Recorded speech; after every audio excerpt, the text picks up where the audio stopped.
नमस्कार दर्शकों, आप सभी का बहुत बहुत स्वागत है। मैं हूं आपके साथ हिंद किसान में अनिका आर्यन और आज हम आपको सीधे लिए चलते हैं हिमाचल प्रदेश, जहां हमारे साथ एक खास मेहमान मौजूद हैं, हरीश चौहान जी, जो कि अध्यक्ष हैं Himachal Pradesh fruits vegetable and flowers association के।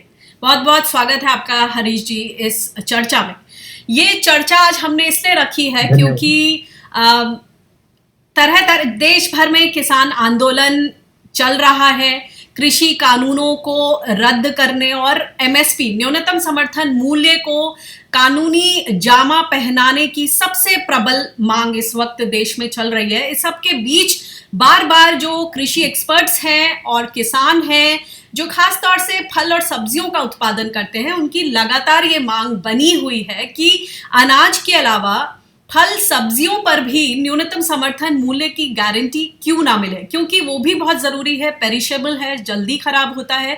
और हम सब ने देखा है कि किस तरह से जो फल हैं या फिर जो सब्जियां हैं, जैसे टमाटर और प्याज की बात करूं तो मतलब पैसों के भाव में वो बिके हैं। और अगर हम फल की बात करें तो आज हम हिमाचल प्रदेश में, क्योंकि ये सेब के लिए जाना जाता है, तो हम उस पर भी फोकस करेंगे।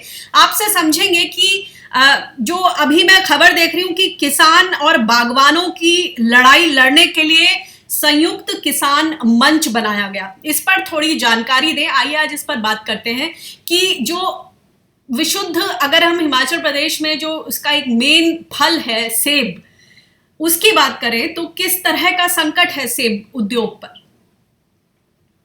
देखिए, सबसे पहले तो मैं आपके चैनल के माध्यम से पूरे देश को, देश के किसानों को नमन करना चाहता हूं कि जो इस वक्त हमारी सबकी लड़ाई जो है लड़ रहे हैं और अपने पूरे लगभग 3 महीनों से ऊपर का समय, 100 दिन से ऊपर का समय हो गया है और वो पूरी तरह से वहां दिल्ली के बॉर्डर्स पे डटे हुए हैं और पूरे देश में जो है महापंचायत का दौर जो है वो भी चल पड़ा है। इसी कड़ी में जो है हम लोग, जो हिमाचल प्रदेश एक छोटा सा पहाड़ी राज्य है, वैसे तो हिमालयन स्टेट्स जो है 11 हिमालयन स्टेट्स है, लेकिन हिमाचल एक छोटा सा पहाड़ी राज्य है और यहाँ की मुख्य जो फसल है वो सेब है।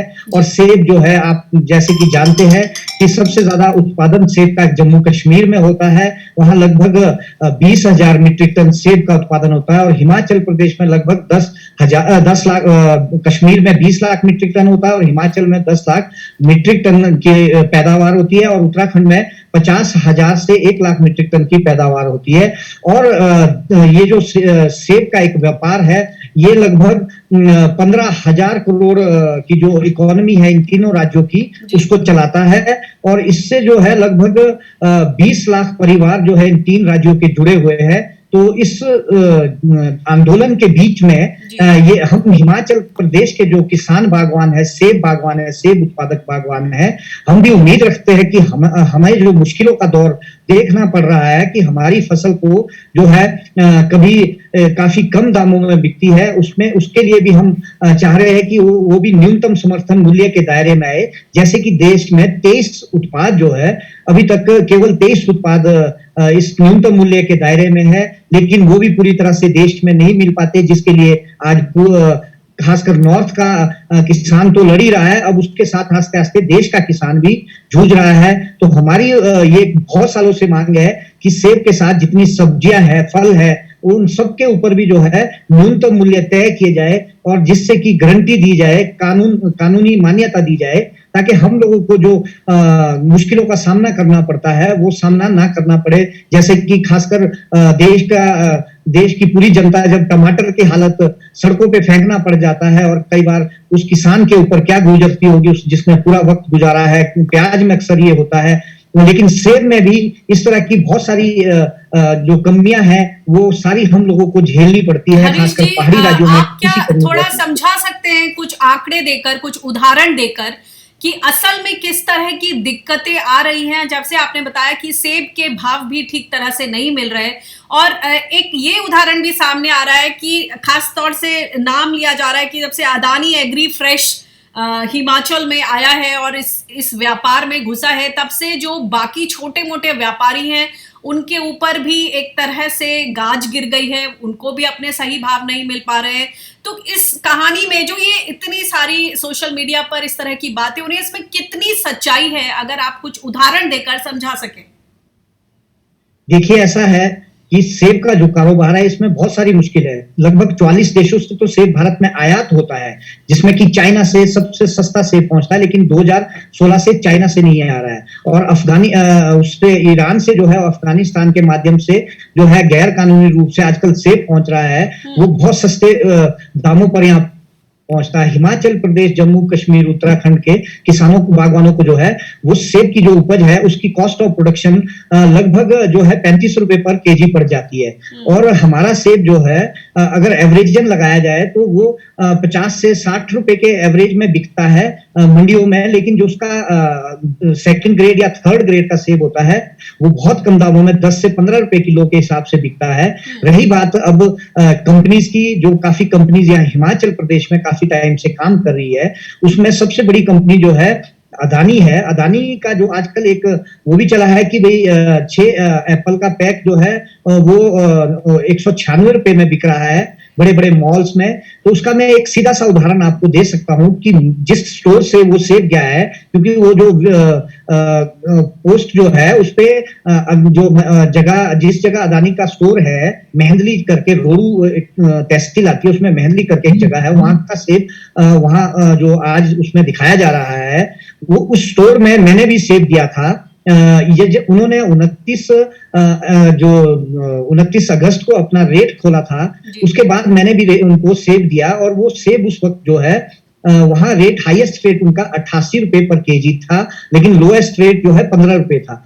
जब वो एवरेजन ग्रेडिंग सॉर्टिंग करके देखा जाए, जब वो मेरे को डिटेल वापस आई, वो 47 रुपए पर केजी उसकी एवरेज आई है मुझे, जो एक फार्मर को मिली है। यानी कि 47 रुपए का सेब 196 रुपए में आज बिक रहा है 6 महीने स्टोर करने के बाद। 6 महीने उन्होंने स्टोर भी किया। स्टोर का खर्चा यहाँ पर केजी जो है, जो सरकार का रेट है या अन्य किसी स्टोर्स का रेट है, वो पर महीने पर केजी 1 रुपए 40 पैसे आंका जाता है। और 1 रुपए 40 पैसे के हिसाब से अगर 6 महीने की कैलकुलेशन की जाए तो 10 रुपए बनता है। यानी कि 47 का 57 उनका विद खर्चा जो है सारा वो हुआ। उसके बाद जो पैकिंग का खर्चा है वो अलग है। लेकिन अगर उसको मोटा मोटा माना जाए तो वो ज्यादा से ज्यादा 70 रुपए केजी तक उनका जो सारा खर्चा पड़ा, लेकिन 196 रुपए वो बिकना, तो ये देखिए कितना बड़ा गैप है। और ये हमारे लिए चिंता की बात है, क्योंकि अगर मैं 1 मिनट यहाँ रोकना चाहूंगी। इसमें तो तमाम तरह की और भी दूसरी कॉस्ट जुड़ती होंगी ना, ट्रांसपोर्टेशन कॉस्ट हो गई, या जैसे आपने बोला कोल्ड स्टोरेज का, तो आपने रफ एस्टिमेट दिया कि कुल मिला के बहुत ज्यादा हुआ तो 10 रुपया। तो इस तरह करते करते आपका कहना है कि अगर हम सब कुछ भी मिला लें तब भी 80 रुपए भी मान लें या 90 रुपए भी मान लें, फिर भी 196 रुपए का जो ये भाव है वो काफी ज्यादा है, आप ये कहना चाह रहे हैं? हाँ बिल्कुल। और एक और बड़ी बात है, इसके माध्यम से हम एक मैसेज देश में भी देना चाहते हैं कि जो तो ये 3 कानून आए हैं, इन 3 कानूनों का एक ही उदाहरण है। इसलिए उदाहरण है कि आने वाले वक्त में जो उपभोक्ता है उसको भी इतने महंगे दामों पर ये रेट मिलेगा कि उसके रीच में नहीं रहेगी कोई चीज खरीदनी। उसमें चाहे सेब है, चाहे कोई अनाज है, चाहे कोई सब्जियां हैं। ये एक बहुत बड़ा नुकसान उपभोक्ता को भी होने वाला है। इन जो बड़ी बड़ी कंपनीज है, जो छोटी कंपनीज है या छोटे व्यापारी है, उनके लिए तो हम कहते हैं कि ये बिचौलिए है, ये नुकसान करते हैं, ये जगह जगह हो जाता है। लेकिन ये जो बड़ी कंपनी है, इनके खिलाफ अगर बात करते हैं तो उसके लिए कई तर्क दिए जाते हैं, सरकार की तरफ से भी तर्क दिए जाते हैं, और अन्य उनके जो सहयोगी होते हैं वो भी बड़े बड़े तर्क देते हैं, क्योंकि मीडिया में भी उनकी पकड़ है और जगह सरकारों में भी उनकी पकड़ है। लेकिन अगर आप छोटे से जो मीडियोकर है उनको आप समाप्त करना चाहते हैं, लेकिन आप एक बड़े जो बड़ा प्लेयर है उसके हाथ में हमारे को देने से जो है, हम किसानों को तो नुकसान होना ही होना है, साथ में उपभोक्ता को भी बहुत बड़ा नुकसान होने वाला है। मुझे एक बात बताइए हरीश जी, कि अगर हम जिस तरह से सरकार इसको एनविजन कर रही है कि खेती किसानी को हम एक अलग ही दर्जे पर पहुंचाएंगे, जिसमें पूंजी, कॉर्पोरेट्स की पूंजी आनी जरूरी है, नई टेक्नोलॉजी, नई रिसर्च आनी जरूरी है, मैकेनाइजेशन जरूरी है, इस सब के बीच अगर हम सेब की बात करें तो सेब में जैसे आपने बोला कि भाव अच्छे नहीं, हमसे एक भाव मिल रहा है और आगे उससे दुगने भाव पे वो ग्राहकों को बेच रहे हैं। लेकिन इसमें क्या वो बात है कि वो लोग को भी व्यापार करना है और लंबे समय के लिए व्यापार करना है, तो वो क्या आपको अच्छे भाव नहीं देते हैं? अगर एक अच्छी नियत से ये कारोबार किया जाए तो आपको लगता है कि चीजें संभल सकती हैं, और अगर जो भी सप्लाई चेन मैनेजमेंट अगर दुरुस्त किया जाए, सरकार की मॉनिटरिंग हो, उसके तहत किया जाए, तो क्या आपको लगता है कि कुछ संभावनाएं हैं कि स्थिति बेहतर हो, किसानों को भी अच्छा भाव मिले, उपभोक्ता को भी अच्छा भाव मिले, और कंपनियां भी एक जो अच्छी वैल्यू चेन है उसको नियत को बनाते हुए कारोबार करें? हमने देखा है स्पेन में एमएसपी अनाउंस हुआ है, वहां पे जो कंप्लीट वैल्यू चेन है उसका भी पूरी तरह से ख्याल रखने की बात कही है वहां की सरकार ने। देखिए, ऐसा है कि हम ये नहीं है कि भाई रिफॉर्म्स नहीं होने चाहिए, उसके खिलाफ हम नहीं है, और टेक्नोलॉजी के खिलाफ भी हम नहीं है, क्योंकि हमें पूरी दुनिया से जो है खुले व्यापार जो हमारे समझौते हैं उसमें भी दुनिया से भी हमने जो है अपने को कंपटीशन में खड़ा करना है। लेकिन उसके लिए पहले आपको सारी व्यवस्थाएं तैयार करनी होगी। एक तो सबसे पहले गारंटी देनी होगी किसी भी उपज की, चाहे वो फल है, चाहे सब्जियां है, चाहे अनाज है। जब तक मुझे गारंटी नहीं होगी, उदाहरण के लिए कि मेरा सेब है, अगर मुझे सरकार गारंटी देती है, न्यूनतम मूल्य 50 रुपए किलो का गारंटी देती है, तो आप लाइए, खुला बाजार लाइए, खुली कंपनीज लाइए, मुझे दिक्कत नहीं रहेगी। क्योंकि जैसे कि आपने स्पेन का उदाहरण दिया, स्पेन में तो उन्होंने फाइन भी कर दिया है उस पे, अगर उस न्यूनतम मूल्य से कम कोई खरीदता है, वो एक उदाहरण है। और केरला जो है, केरला में तो, भारत में तो केरला ने भी उदाहरण तय कर दिया है कि भी जो फल है, सब्जियां है, उनकी सारा जो आइटम्स है उस पे उन्होंने न्यूनतम मूल्य तय कर दिया है, और उसके लिए एक फंड का भी उन्होंने जो है प्रावधान किया है। लगभग 50 करोड़ के आसपास का उन्होंने फंड का प्रावधान किया है। और अभी तक ये देखने में बहुत बड़ी बात आ रही है कि जब से उन्होंने ये चीज तैयार की तो सरकार का एक भी रुपया उसमें नहीं लगा, और किसान की जितनी भी उपज है वो उससे ऊपर ही बिकी है। तो क्या ये व्यवस्थाएं नहीं तैयार की जा सकती? हम मानते हैं कि टेक्नोलॉजी आनी चाहिए, लेकिन 3 कृषि कानूनों में जो टेक्नोलॉजी आनी है वो कॉन्ट्रैक्ट बेसिस पे आनी है, यानी कि मुझे पेस्टिसाइड भी उनके हिसाब से यूज करने होंगे, मुझे जो मेरा प्लांट मटेरियल है, यानी मेरा सेब का पौधा है, वो भी उनके हिसाब से लगेगा। और प्रोड्यूस, अगर मान लीजिए नेचर के हिसाब से कोई क्लाइमेट में फर्क आता है, हमारे यहाँ 3-4 बहुत बड़ी बीमारियां होती है, फंगस आती है, स्कैब है, बहुत बड़ी बीमारी होती है, और जैसे कि आपका कोरोना से भी खतरनाक मानी जाती है, क्योंकि वो बाई एयर ट्रेवल करती है, और वो स्कैब जो है हमारे सेब पर आ जाती है। और उस तरह मर्सिनोना ब्लॉस, 2-3 बीमारियां हैं। अगर वो चीज अभी कभी गलती से आ जाए तो वो हमारी उपज को नहीं लेंगे। अगर कॉन्ट्रैक्ट फार्मिंग भी इसमें आ जाती है तो हमें गारंटी किस बेस पे मिलेगी? हमारा मानना यह है कि पहले इंफ्रास्ट्रक्चर प्रॉपर तैयार किया जाए, और विभिन्न राज्यों की, विभिन्न जगह की समस्याएं अलग अलग है, एक ही दायरे में ना देखा जाए। हॉर्टिकल्चर तो एक बहुत बड़ा भारत का जो है, उसमें आम भी आता है, किन्नू भी आता है, संतरा भी आता है, अंगूर भी आता है, सेब भी आता है, बहुत बड़ा एक स्कोप है। लेकिन एक दुर्भाग्य है हमारा कि वो भी जी, आपकी इस बात से मुझे सरकार का ये प्रयत्न याद आ रहा है, जहां सरकार बोल रही थी कि अलग अलग राज्यों में हम क्लस्टर बेस्ड अप्रोच रखेंगे। तो मुझे ये लगता है कि कहीं ना कहीं जो तमाम हमारे भारतवर्ष में तमाम एग्रो क्लाइमेटिक जोन्स हैं, उसके हिसाब से हर एक प्रदेश की अपनी अपनी खास फसलें हैं, अपने खास फल हैं। तो क्या आपको लगता है कि ऐसी कोई व्यवस्था हो जहां सरकार जो है इन सारे क्लस्टर बेस्ड जो अप्रोच है उसमें इसको शामिल करे कि हर प्रदेश की जो खास फल या सब्जियां हैं या अनाज है उसको किसी तरह से एक तरह का एमएसपी का सुरक्षा कवच दिया जाए, तो समस्या काफी हद तक सुलझ सकती है? क्या कहेंगे आप? बिल्कुल सही कहा आपने।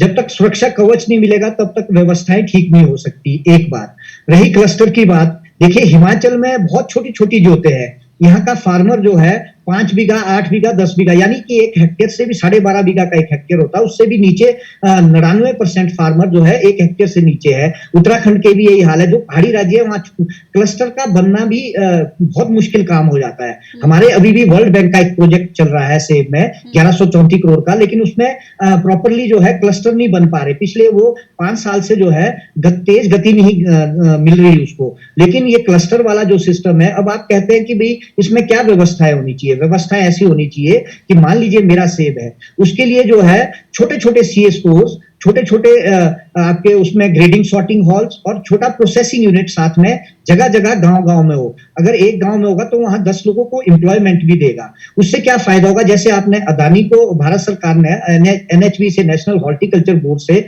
अदानी के लिए एक यूनिट के लिए 100 करोड़ से ऊपर का पैसा दिया है। अगर वो एक एक गांव में अलग अलग लगाया जाए तो 100 गांव में जाएगा। जैसे कि आपका अमूल का कंसेप्ट है, गुजरात में अमूल जो है भारत के लिए सबसे बेस्ट कंसेप्ट है। अगर आपको लाना है तो कोऑपरेटिव में इस तरह का लाया जाए जिसमें कि गांव के लोगों की भागीदारी हो। और अमूल में तो कहा जाता है कि 70% जो है उसका फायदा जो है किसानों को दूध उत्पादकों को मिलता है। तो क्या उस तरह की व्यवस्थाएं सेब, सब्जियां या अन्य चीजों में नहीं लाई जा सकती? ये एक रिफॉर्म्स के तरीके कुछ अलग हो सकते हैं। इसका उदाहरण सीधा सा अमूल है, मेरा मानना ये है।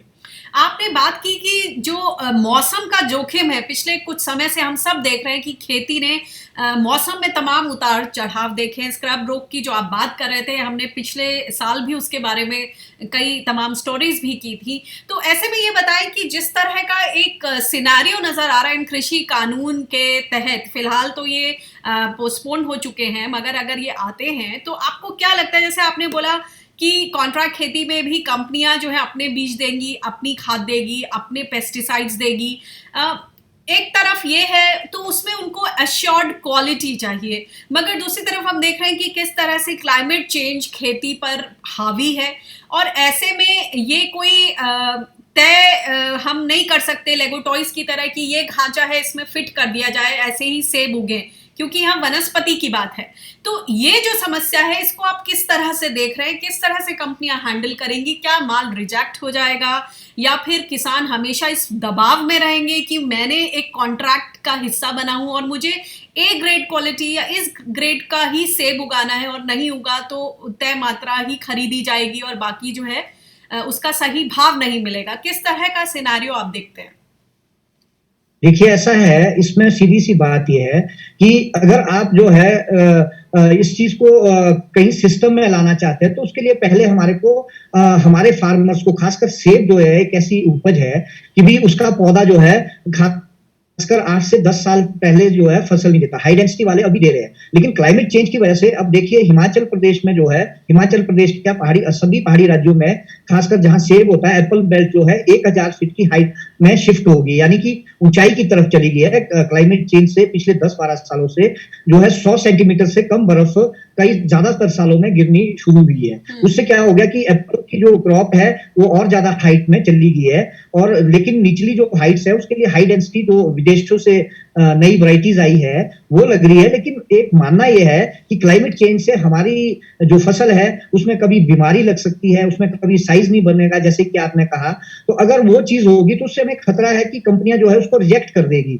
अगर उसको रिजेक्ट करेगी तो हम उस उपज को कहां लेके जाएंगे? क्योंकि कंपनियों को तो अगर अपने उपभोक्ताओं को या अपने मार्ट्स में सेब बेचना है या कोई फल बेचना है तो वो क्या करेगी कि वो इंपोर्ट करेगी। अभी भी भारत में जो है लगभग 4 लाख मीट्रिक टन के आसपास सेब इंपोर्ट होता है। ये तो चाइना से 2016 से बैन है। अगर 2016 से बैन नहीं होता तो लगभग 6 लाख मीट्रिक टन जो है यहाँ बाहर से आयात होता। तो कंपनियों का यह है कि अगर किसान की उपज खराब हो जाती है, मेरे सेब खराब हो जाता है, तो अपने जो स्टोर्स है या अपने उपभोक्ताओं के लिए वो कहीं से भी, चाइना से भी मंगा लेगा, क्योंकि उनके पास बहुत सारे रिसोर्सेज है, उनके पास बहुत सारा पैसा है। उससे हम जो है कभी अपनी किसानी बागवानी को लंबे समय के लिए जिंदा नहीं रख पाएंगे। इसलिए हमें ये डर भी है कि ये कंपनियां जो है हम लोगों को क्वालिटी के हिसाब से जो है परेशान करती रहेगी और हम लोगों को जो है उसमें अपना अधिकार नहीं रहेगा किसी भी तरह का। और अगर हम उसमें कोई कंपनी से कॉन्ट्रैक्ट भी करते हैं, कंपनियां उस पे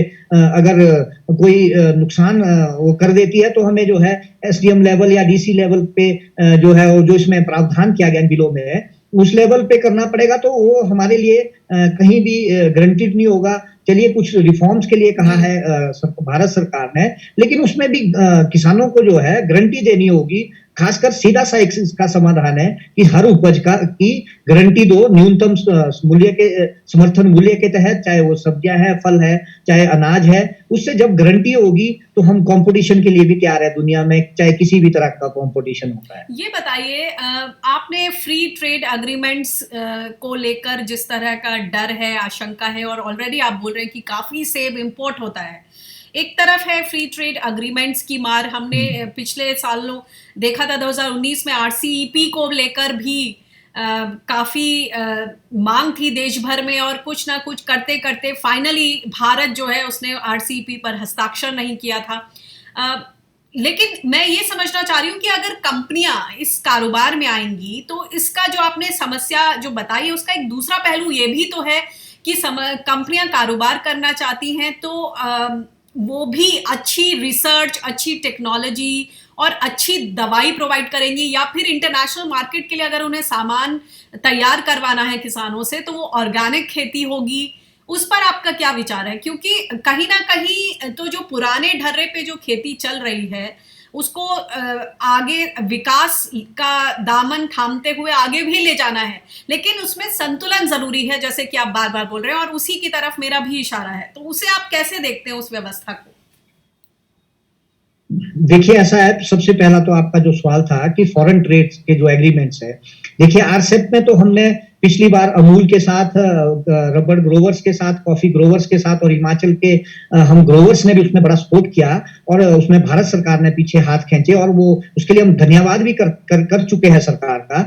लेकिन एफटीएस में बहुत सारे अब फॉरेन ट्रेड एग्रीमेंट्स हो रहे हैं। अभी लेटेस्ट एक एग्रीमेंट जो है आपका मॉरिशस के साथ हुआ है, वहां से भी फ्रूट वेजिटेबल्स आएंगे, ये चलते रहेंगे। हम उसके खिलाफ भी नहीं है क्योंकि हमारे उत्पाद भी बाहर जाते हैं, लेकिन इलीगल रास्ते से भी कई चीजें होती है। जैसे कि अभी आपको छोटा सा एग्जांपल दूं कि अभी जो है ईरान का सेब जो है भारत में इलीगल रूट से पहुंच रहा है अफगानिस्तान के तहत, क्योंकि साफ्ता में अफगानिस्तान आता है, south Asian free trade agreement जो है उसमें ईरान से क्या करते हैं, ईरान जो है इस वक्त यूएनओ जो सैंक्शंस है उसकी वजह से उसको दिक्कत आ रही है, और वो जो है अभी 10 रुपए किलो भी सेब देने को तैयार है। वहां से जो है अगर वो डायरेक्ट बेचता है तो उसके ऊपर इंपोर्ट ड्यूटी लगती है 50%, जिससे कि भारत सरकार का रेवेन्यू भी जनरेट होता है और हम फार्मर्स भी उससे बचते हैं। लेकिन उन्होंने एक नया रूट तैयार कर दिया, अफगानिस्तान में उतार देते हैं, और अफगानिस्तान से वो जो ये वाघा बॉर्डर है वहां के माध्यम से यहाँ पहुंचा देते हैं। वहां से जो है भारत, एक तो भारत जी जो है यहाँ पे जो हम किसानों बागवानों को है, हमारे को भी बड़ा नुकसान वहां पे हो रहा है।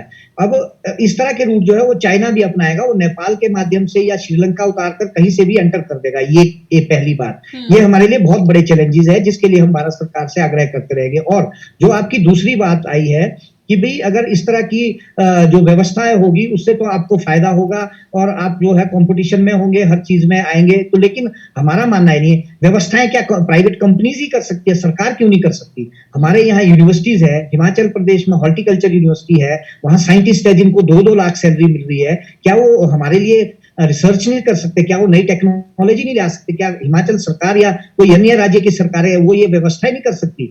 ये क्या प्राइवेट कंपनियां ही उपलब्ध करा सकती है कि हमें विश्व स्तर पर अगर पहुंचाना है? तो उसके लिए सरकार तो कंपनी से बड़ी चीज है। कंपनीज तो सरकार का पार्ट होती है, छोटी छोटी पार्ट है माना जाए, लेकिन अगर सरकार इसमें कुछ अच्छे सुधार करे, टेक्नोलॉजी दुनिया की लाए यहाँ, तो हम भी उसको अडॉप्ट करेंगे और हम जो है दुनिया से कंपटीशन भी करेंगे। ये एक व्यवस्था हो सकती है। जी, एक और बात बताएं, आप लोगों ने हाल ही में हिल स्टेट हॉर्टिकल्चर फोरम बनाई है, इसके बारे में बताएं किस तरह से ये आगे काम करेगी और इसका क्या खास मकसद है? देखिए, ऐसा है कि हम जो पहाड़ी राज्य है, हम छोटे छोटे राज्य है लगभग सारे ही, और खासकर एप्पल ग्रोइंग में तो हम सिर्फ 3 राज्य ही काम कर रहे हैं। इसमें सबसे ज्यादा, जैसे कि शुरू में मैंने आपको सारा आंकड़ा दिया है, कश्मीर हाईएस्ट है और सेकंड नंबर हिमाचल है, और उत्तराखंड तो अभी स्टार्टिंग है। वो हम लोग जो है, हमारी बात केंद्र सरकारों तक पहुंचती नहीं कई चीजों की, जैसे कि खासकर ये फॉरेन ट्रेड एग्रीमेंट्स है या और चीजें हैं, और हमारी केंद्र से और मुश्किलें हैं, क्योंकि हम मानते हैं, सीधी सी बात है, हमारी नंबर गेम कम है।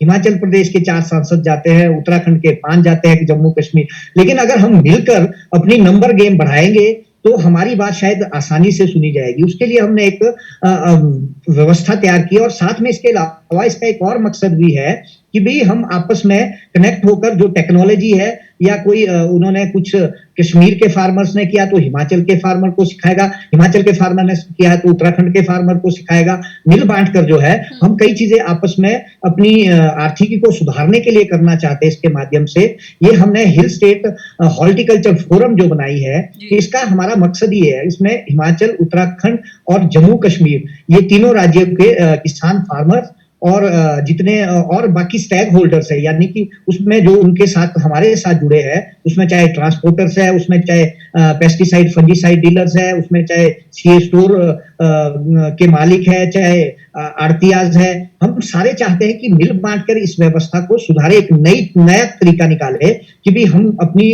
जो आर्थिकी है उसको कैसे बढ़ाए, और जो खामियां है इन चीजों में, चाहे वो आड़त के उसमें है, क्योंकि वहां भी देखा है कि आप तो कई बार कवर करते रहे, हिमाचल प्रदेश वगैरह में बहुत सारा पैसा फंस जाता है आड़तों में, और कई जगह एक एक 2-2 3-3 साल के बाद मिलता है फार्मर्स को। तो ये सारी चीजें जो है मिल बांट कर हम आस्ते आस्ते से जितनी हमारी मुश्किलें हैं, चाहे वो तीनों राज्यों की है, चाहे वो केंद्र से हमारी कोई मांगे है, उसके लिए हम एक अपना ग्रुप ऐसा बनाना चाहते हैं कि जिससे हम प्रेशर कंबाइंड एफर्ट्स होंगे तो आपको ज़्यादा जल्दी फल मिल पाएगा। ये समझना चाहेंगे कि जो देश भर में जो किसान आंदोलन हो रहा है उसमें जाहिर सी बात है कि किसान जो है अपने अनाज पर एमएसपी 23 फसलों पर एमएसपी की मांग कर रहे हैं, और बार बार जैसे मैंने बोला कि फल सब्जियां पेरिशेबल, उसमें दूध भी आ जाता है कि उसकी भी बीच बीच में बात होती है कि इनको क्यों नहीं इसके दायरे में लाया जाए। अब मैं आपसे ये समझना चाहती हूँ, जब देश भर में इतना आंदोलन छिड़ा हुआ है, किसान भाई बहन अपनी आवाजें बुलंद कर रहे हैं, पैन इंडिया आंदोलन है, इसमें हिमाचल प्रदेश में आप जैसे किसानों की कितनी शिरकत है, कितनी भागीदारी, आप लोग कितना इस आंदोलन को बल दे पा रहे हैं, या फिर आपको लग रहा है कि आपके मुद्दे कहीं अभी छूटे हुए हैं तो उनको भी मेन स्ट्रीम में लाने की जरूरत है? देखिए ऐसा है, जो ये आंदोलन चला है इसमें सपोर्ट में तो हम पूरे देश का किसान है, क्योंकि हमारे किसान बरादरी की बात है तो सपोर्ट में हम बिल्कुल जरूर है, लेकिन हमारी भागीदारी इसलिए ज्यादा नहीं है। मैं तो खुद पर्सनली 4 बार वहां पर जा चुका हूं, सारे तीनों बॉर्डर्स पर, और काफी समय लगा चुका हूं, लेकिन क्योंकि हमारी भागीदारी इसलिए नहीं है कि मेरे उत्पाद की बात अगर वहां नहीं की जाएगी, अगर मेरे सेब की बात नहीं की जाएगी, मेरे मेरे लहसुन की बात नहीं की जाएगी, या मेरे अदरक की बात नहीं की जाएगी, हिमाचल का तो टमाटर आपको पता है बहुत मशहूर है, मेरे टमाटर की बात नहीं होगी, या उत्तराखंड के किसी उत्पाद की नहीं बात होगी, कश्मीर के किसी उत्पाद की नहीं बात होगी, तो वो लोग जो है, हमारे लोग वहां जाने के लिए तैयार नहीं होंगे, क्योंकि उनको नहीं लगता कि भी हमारी बात भी वहां कहीं रखी जा रही है। अब मेरा ये आपके चैनल के माध्यम से देश के उन महान किसान लीडरों से भी आग्रह है, क्योंकि वो हम तो महान इसलिए कहेंगे कि हमारी आवाज, उनकी आवाज, हमारी आवाज, चाहे वो बेशक 23 उत्पादों के लिए अभी लड़ रहे हैं, लेकिन कहीं ना कहीं हमारे लिए भी उसका रास्ता बनता है। अगर वो 23 उत्पाद के लिए भारत सरकार मान जाती है, वैसे तो अभी मान नहीं रही है कि भी उसके लिए जो है कानूनी मान्यता मिल जाएगी, अगर वो उसके लिए मानती है तो हमारे लिए भी रास्ता मिलता है। हम फल वालों के लिए, सब्जियों वालों के लिए, फ्रूट वालों के लिए, हमारे लिए भी एक रास्ता मिलता है आवाज उठाने का, कि हम लोग जो है हम भी उस दायरे में आए, क्योंकि हक तो सबका बराबर होना चाहिए, और होगा भी निश्चित रूप से जिस तरह का ये आंदोलन चला है। और अगर वो नेतागण जो है हमारी आवाज भी कहीं उठाते हैं, सब्जियों की है, सेब की है, चाहे आम है, चाहे संतरा है, किन्नू है, कोई किसी भी उत्पाद की आवाज उठाते हैं, तो देश का जो बाकी किसान छूटा हुआ है, वो किसान भी जो है उनके साथ खड़ा हो जाएगा, क्योंकि मुझे भी लगेगा कि मेरे सेब को भी समर्थन मूल्य मिलना, न्यूनतम मूल्य मिलना है। तो ये मेरा मानना है कि भी हमारा भी रास्ता उनके ही माध्यम से खुलने वाला है। हम उनके सपोर्ट में बिल्कुल खड़े हैं, लेकिन हम उन तक इसलिए ज्यादा हमारा काफिला नहीं पहुंच पा रहा, क्योंकि हमारे लोगों को लगता है कि हमारी बात वहां एक बार भी की उन स्टेजों से ज्यादा नहीं कही जाती, तो इसलिए हम लोग जो है इतने अभी उनके साथ भागीदारी नहीं कर पा रहे। जी, बहुत बहुत शुक्रिया हरीश जी, ये तमाम जानकारियां हमारे साथ साझा करने के लिए। और फल सब्जियों को लेकर, खासतौर से जो पेरिशेबल्स हैं उसको लेकर जो किसानों का मानना है, सोचना है, और जो ज़मीन पर उनकी दिक्कतें हैं उनको हम तक पहुंचाने के लिए, और हम आशा करते हैं कि जो भी इसको सुन रहे होंगे, चाहे वो दर्शक हैं, चाहे वो किसान संयुक्त किसान मोर्चा के जो नेतागण हैं, या फिर नीति निर्धारक, वो आपकी जरिए जो आपने अपने हिमालयन स्टेट्स की जो दिक्कतें सामने रखी हैं इस वक्त, ये जरूरी है। कृषि आंदोलन चल रहा है, कृषि से जुड़ी जो तमाम दिक्कतें हैं उन पर बातचीत करना जरूरी है, क्योंकि सही मायनों में वही रिफॉर्म होगा जो असल में किसान अपने अपने प्रदेशों में अपनी अपनी खास फसल के लिए चाहते हैं। बहुत बहुत शुक्रिया हमसे जुड़ने के लिए। नमस्कार। धन्यवाद जी, बहुत बहुत धन्यवाद। आपने हमारी आवाज को देश तक पहुंचाई, इसके लिए बहुत बहुत धन्यवाद। जय हिंद, जय किसान।